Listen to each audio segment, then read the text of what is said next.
خلقتہ بیدی، اور اپنی قدرت کے ساتھ اس کو پیدا کیا ہے۔ جو لوگ اس کی تعویل کرتے ہیں، یہ تعویل جو ہے یہ ٹھیک ہے، جس کے ہاتھ ہوتے ہیں اس کی قدرت بھی ہوتی ہے، وہ قادر بھی ہوتا ہے، لیکن صرف اس کو اس تک محدود کرنا اور دوسرے کی نفی کر دینا کہ اس کے ہاتھ ہیں جیسے اس کی شان کی شایاں ہیں،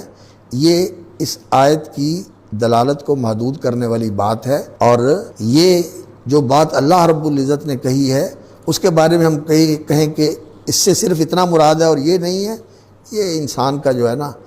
قول اللہ بغیر علم والی بات ہوتی ہے، اس لیے انسان کو اس میں بہت محتاط ہونا چاہیے۔ اللہ رب العزت نے اس کا اظہار فرمایا کہ خلقتہ بیدی، میں نے اسے ہاتھ لگا کر پیدا کیا ہے، اور ایک نہیں دو کا ذکر کیا، جس سے معلوم ہوتا ہے کہ یہ واقعتاً مقصود ہے۔ یہاں اللہ رب العزت نے ہاتھ لگائے انسان کے لیے۔ اور پھر تیسری چیز جو اللہ رب العزت نے ذکر فرمائی ہے وہ یہ کہ اللہ تعالیٰ نے انسان کو روح کے ساتھ ممتاز کیا، نفخت فیہ من روحی۔ اللہ رب العزت نے فرمایا کہ میں نے انسان میں اپنی طرف سے روح پھونکی، روح کو اپنی طرف نسبت دی ہے۔ یہ اللہ کی ذات کا حصہ نہیں ہے، یہ روح کو اللہ رب العزت نے اپنی ذات کا حصہ جدا کر کے انسان کے اندر ڈال دیا ہو، ایسا نہیں ہے۔ اللہ رب العزت کی ذات کا کوئی حصہ بکھرا نہیں ہے جو اللہ رب العزت نے کہیں رکھا ہوا ہو اور وہ جو ہے وہ اللہ رب العزت کی ذات کے اندر وہ شریک ہو، ایسی کوئی چیز نہیں ہے۔ اللہ تعالیٰ کی ذات کا کوئی حصہ جو ہے، نہ کوئی اس کی اولاد ہے، نہ کوئی اس کے ماں باپ ہیں، اور نہ کوئی اس کی بیوی ہے، اور نہ کوئی اس کا خاندان ہے، اور نہ کوئی اس کے ساتھ اس کی ذات میں شریک ہے کہ اس میں سے نکل کے وہ اس کے ساتھ ند اور اس کے برابر جو ہے وہ کھڑا ہو، ایسی کوئی چیز نہیں۔ ہاں، اللہ نے اس کو نسبت دی ہے اپنی ذات کی طرف تعظیم کے لیے، تکریم کے لیے، کہ اللہ رب العزت نے اسے خصوصی طور پر اپنی طرف منسوب کیا ہے تکریم اور تعظیم کے لیے۔ جیسے بیت اللہ، ناقۃ اللہ، یہ نسبت ہوتی ہے، اسی طرح کی یہ نسبت ہے۔ اور اللہ رب العزت نے اسے پیدا اپنے امر سے کیا ہے۔ یسألونک عن الروح قل الروح من امر ربی، تو اللہ کے امر سے وجود میں آئی ہے، اور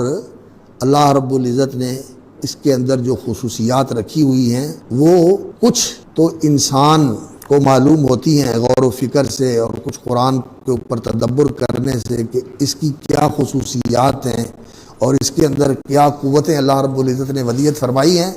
لیکن اس روح کے بارے میں بھی پورا علم جو ہے وہ انسان کو حاصل نہیں ہے، حالانکہ یہ انسان کے اندر ہے۔ اور اللہ رب العزت نے اس چیز کا اظہار بھی فرمایا، یسألونک عن الروح قل الروح من امر ربی وما اوتیتم من العلم الا قلیلا۔ تو اس کی حقیقت و ماہیت، حالانکہ یہ مخلوق ہے، یہ مخلوق ہے، تو اس کی حقیقت و ماہیت انسان جان لے، یہ انسان کے اندر موجود ہے، اور انسان اس کے بارے میں نہیں جانتا، بہت تھوڑی چیزیں انسان اس کے بارے میں جانتا ہے،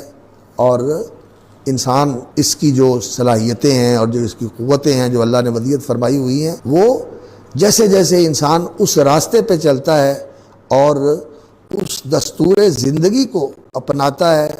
جو اللہ رب العزت نے انسان کے لیے پسند فرمایا ہے، مقرر فرمایا ہے، اور انسان کو کہا ہے کہ تو اسی دستور کے مطابق زندگی گزار، یہ تیرے لیے چلنے کا راستہ ہے، وہ اللہ رب العزت کا پسند کردہ دین اسلام ہے جس کے اوپر انسان چلے،